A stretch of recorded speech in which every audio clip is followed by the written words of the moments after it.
नरेंद्र मोदी का पूरा game plan यही है कि नेशनल पार्टीज रहें और दूसरे तमाम रीजनल पार्टीज, छोटे पार्टीज हमेशा के लिए खत्म हो जाएं। नरेंद्र मोदी ये चाहते हैं कि रीजनल मुद्दा कभी बने ही नहीं। हर थोड़े महीने के बाद इलेक्शन होना, ये भारत के गरीबों का फायदा है। इसमें जब कभी भी चुनाव होता है नरेंद्र मोदी पीछे हटते हैं। जनता के हित में कोई ना कोई फैसला लेना पड़ता है उनको।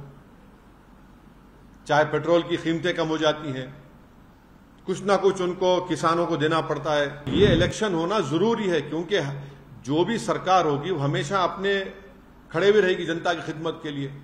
अगर आप 5 साल के बाद पूरा चुनाव कराएंगे तो जनता का जो वोट का बार्गेनिंग पावर है हमेशा के लिए खत्म हो जाएगा। एक लेजिस्लेचर होगा, विधानसभा, तो उसका टाइम होगा ना, टाइम पर चलेगा, वो अपने टाइम पर खत्म होगा। आप कौन होते हैं उसका टाइम खत्म करने के लिए? भारत के जमहूरियत के लिए, भारत की फेडरलिज्म के लिए, भारत के संविधान के बेसिक स्ट्रक्चर के लिए ये ठीक नहीं है और गरीब जनता के लिए ठीक नहीं है, किसानों के लिए ठीक नहीं है, युवाओं के लिए ठीक नहीं है। बीजेपी की आइडियोलॉजी, आरएसएस की हमेशा ही रही है कि वो रीजनल पार्टीज को नहीं चाहते, इसीलिए वन नेशन वन इलेक्शन का एक मार रहे हैं तुग्गा। हम तो इसकी मुखालिफत किए हैं और मुखालिफत करेंगे, अपोज करेंगे। मोदी सरकार ये कह रही है कि हमको एक पूरे इलेक्शन एक साथ करा देंगे हम, एडमिनिस्ट्रेटिव कन्वीनियंस, इकोनॉमिक वायबिलिटी। तो अगर कॉन्स्टिट्यूशनल रिक्वायरमेंट्स अगर फाइनेंशियल और एडमिनिस्ट्रेटिव कंसिडरेशंस पे होगा तो ये तो अलग कॉन्सिक्वेंसेस होंगे, इसके एब्सर्ड कॉन्सिक्वेंसेस होंगे। तो फिर अगर आप ये बोलेंगे भाई सिविल सर्विस काम नहीं कर रहा है, पुलिस काम नहीं कर रही है, निकाल दो। जुडिशरी में बहुत से केसेस पेंडिंग है, जुडिशरी को बंद कर दो।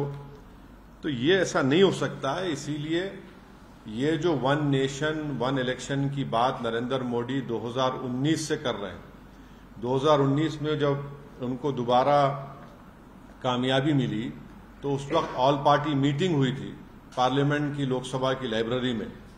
उसमें तमाम पार्लियामेंट में जितने एमपीज थे, लोकसभा राज्यसभा के, उनके पार्टी के लीडर्स को बुलाया गया। उस मीटिंग में मुझे अच्छी तरह याद है कि मेरी पार्टी और लेट हमारे जो सीपीएम के लीडर सीताराम येचुरी, हमने इसकी मुखालिफत की थी। तो नरेंद्र मोदी का पूरा गेम प्लान यही है कि नेशनल पार्टीज रहें और दूसरे तमाम रीजनल पार्टीज, छोटे पार्टीज हमेशा के लिए खत्म हो जाएं।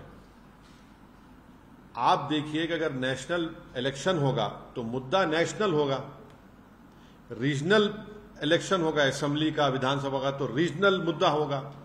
नरेंद्र मोदी ये चाहते हैं कि रीजनल मुद्दा कभी बने ही नहीं।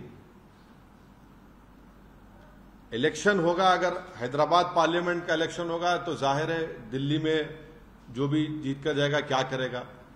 असेंबली का तेलंगाना का इलेक्शन होगा तो भाई आप किसान को क्या देने वाले हैं, हाँ, आप कितने सोशल वेलफेयर के स्कूल्स खोलने वाले हैं, आप हैदराबाद के डेवलपमेंट के लिए क्या करेंगे। तो बीजेपी यही चाहती है कि ये वन नेशन वन इलेक्शन करवाकर रीजनल पार्टीज को कमजोर करके रख दिया जाए। और ये बार बार इनका आर्ग्यूमेंट है कि नहीं हर थोड़े दिन का इलेक्शन हो रहा है। हर थोड़े महीने के बाद इलेक्शन होना, ये भारत के गरीबों का फायदा है। इसमें फायदा क्यों है बता रहा हूं मैं आपको। जब कभी भी चुनाव होता है नरेंद्र मोदी पीछे हटते हैं। जनता के हित में कोई ना कोई फैसला लेना पड़ता है उनको।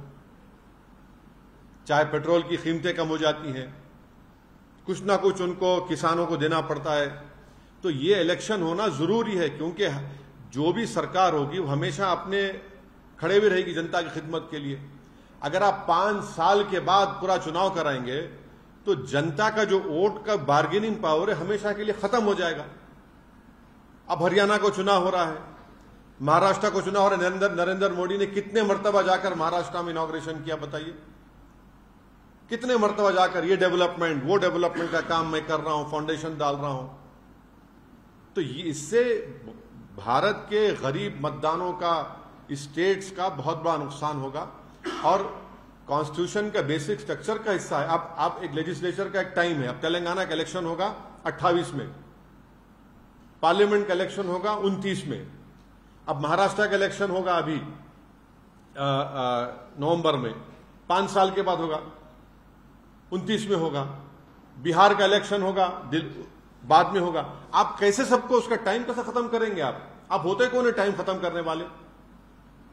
एक लेजिस्लेचर होगा, विधानसभा, तो उसका टाइम होगा ना, टाइम पर चलेगा, वो अपने टाइम पर खत्म होगा। आप कौन होते उसका टाइम खत्म करने के लिए? अब जीएचएमसी का है, अब उसका टेन्योर खत्म होने वाला है, आप बोलेंगे नहीं हम एक साथ कैसे कराएंगे? आप क्यों कराएंगे? अच्छा, बीच में अगर सरकार गिर गई, क्या करेंगे आप? फिर क्या करेंगे आप? तो ये भारत के जमहूरियत के लिए, भारत की फेडरलिज्म के लिए, भारत के संविधान के बेसिक स्ट्रक्चर के लिए ये ठीक नहीं है, और गरीब जनता के लिए ठीक नहीं है, किसानों के लिए ठीक नहीं है, युवाओं के लिए ठीक नहीं है। पैसे तो हर इलेक्शन के लिए अलॉकेट होते हैं ना, विधान, अब बिहार का या हरियाणा का हो रहा है, उसके लिए तो कश्मीर का हो रहा है तो पैसे अलॉट हो रहे हैं, महाराष्ट्र का होगा पैसे अलॉट होंगे, और फिर उसके बाद झारखंड का होगा पैसे अलॉट होंगे। तो ये नहीं, ये देखिए, कॉन्स्टिट्यूशन जो है ना, आप एडमिनिस्ट्रेशन को, कॉन्स्टिट्यूशन की जो स्कीम है, आप ये नहीं बोल सकते नहीं पैसे बचाने का। पैसे बचाने तो फिर कल कोई उठ के बोलेगा पुलिस को बंद कर दो, आईपीएस को, कोई बोलेगा कोर्ट में इतना पेंडिंग है। कन्वीनियंस के ऊपर ये सब नहीं करेंगे ना, कॉन्स्टिट्यूशन चलेगा तो कॉन्स्टिट्यूशन प्रिंसिपल्स के ऊपर चलेगा। तो बेसिकली नरेंद्र मोदी सिर्फ, क्योंकि बीजेपी की आइडियोलॉजी आरएसएस की हमेशा ही रही है कि वो रीजनल पार्टीज को नहीं चाहते, इसीलिए वन नेशन वन इलेक्शन का एक मार रहे हैं तुग्गा। हम तो इसकी मुखालिफत किए हैं और मुखालिफत करेंगे, अपोज करेंगे।